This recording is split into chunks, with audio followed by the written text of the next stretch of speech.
Protein நிறைய இருக்கிற ஒரு சூப்பரான ஹெல்த்தியான ஒரு தோசை ரெசிபி தான் நம்ம இன்றைக்கி பார்க்க போகிறோம். இது பார்த்திங்கன்னா வெயிட் லாஸில் இருக்கிறவங்களாம் தாராளமாக சாப்பிட்லாம். டேஸ்ட்டுமே ரொம்ப நல்லாயிருக்கும். என்னன்னு பார்த்தீங்கன்னா பெசரட்டு பச்சை பயிறு தோசைன்னு சொல்லலாம்.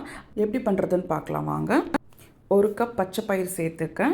அது கூடவே அதே கப்பில் அரை கப் பச்சரிசி சேர்த்துக்கிறேன். இது கூட பார்த்திங்கன்னா ஒரு டீஸ்பூன் வெந்தயம் சேர்த்துக்கிறேன். அது மூணுத்தையும் வாஷ் பண்ணிவிட்டு ஒரு 6 மணி நேரம் ஊற வைக்கலாம்.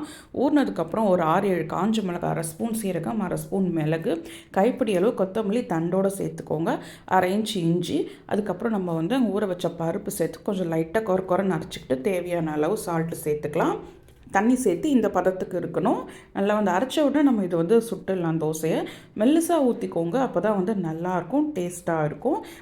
தேவையான அளவு எண்ணெயோ நெய்யோ உங்களுக்கு என்ன வேணுமோ அதை சேர்த்துக்கோங்க. நான் இன்றைக்கி நல்லெண்ணெய் சேர்க்குறேன். நல்லா 2 பக்கமும் மொறு மொறுன்னு நம்ம சுட்டு எடுத்துக்கலாம். பாருங்கள், இந்த மாதிரி மெல்லிசாக ஊற்றிக்கோங்க. அப்போ தான் சாப்பிடும் போது நல்லாயிருக்கும். அவ்வளோதான், ரெடி ஆகிடுச்சு. இந்த பச்சை பயிறு தோசைக்கு ஒரு சூப்பரான காம்பினேஷன் என்னன்னு பார்த்தீங்கன்னா, நான் தேங்காய் சட்னி தான் எப்பயும் பண்ணுவேன். நல்லாயிருக்கும். கண்டிப்பாக ட்ரை பண்ணி பார்த்துட்டு எப்படி இருந்ததுன்னு சொல்லுங்கள்.